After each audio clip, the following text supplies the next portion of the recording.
Alright, hey guys, this is a quick video on just 4 exercises for somebody who has recently dislocated a shoulder. Just some exercises to kind of re-strengthen the shoulder, nothing too crazy. Um, and to do the exercises, you could use weights, you could do the ones I have for this project. You probably end up using like resistance bands more than you would weights.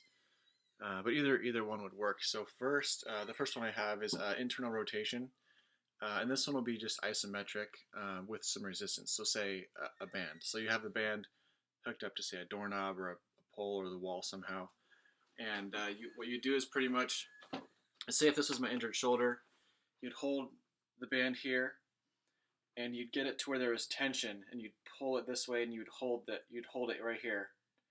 I mean, you're not doing this. I mean, at least not at first. You're not doing anything concentric or eccentric. You're just holding it isometrically, probably for about 20 seconds, 15 seconds, and do 3 sets of those. And I'd say 3 to 4 times a week on the affected shoulder. And then, of course, to progress that one, you could always do it concentrically. So instead of holding it isometrically and then letting it go with more like your body movement, you could actually pull.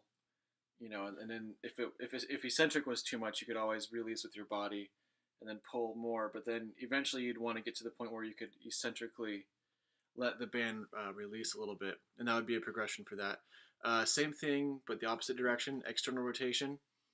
So just so I could face the camera, we'll pretend my right one's now injured. Same exact concept. So you got the band here hooked up to the wall over here, and you'd externally rotate, and you'd hold that for about 20 seconds, 15 seconds. And again, 3 sets, 3 to 4 times a week.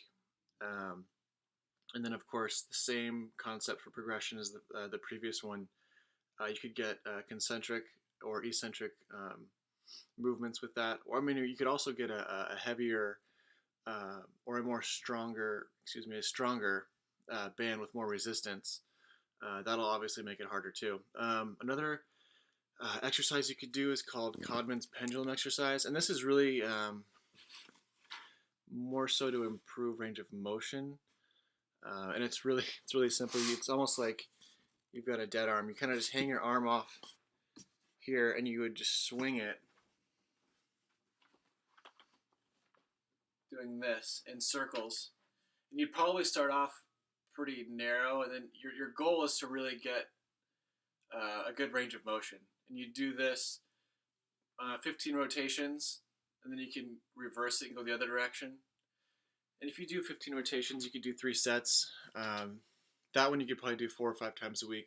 It's not as high impact, so it's a bit easier to do, but it really makes sure that you're restoring that range of motion and making sure that the circulation is good. And then, of course, as long as swelling is down, you should be able to move it around better and better every time you do that. And then, of course, to make it harder, you could actually hold on to a weight, not a huge weight, just 5-10 pounds, and you'll feel that as you're trying to make those turns, it'll get harder and harder to do. Another one would be the sawing exercise. So kind of like you're holding a saw, and as if you're trying to cut through wood, it's this motion here. It's just your humerus is just flexing here, going forward, and it's like you're pretending like you're sawing here. So 20 reps of that, 3 sets, 4 times a week still. You can add more weight. You could add a resistance band. That would be a good way. You put the resistance band behind you, and you're pulling the band, or you could put it in front of you and you can pull it this way. There's a bunch of ways you could do that, really. You could hold weight. But yeah, those are progressions for all those exercises, and that's just a quick 4 that you can do to improve your shoulder after a dislocation. Thanks.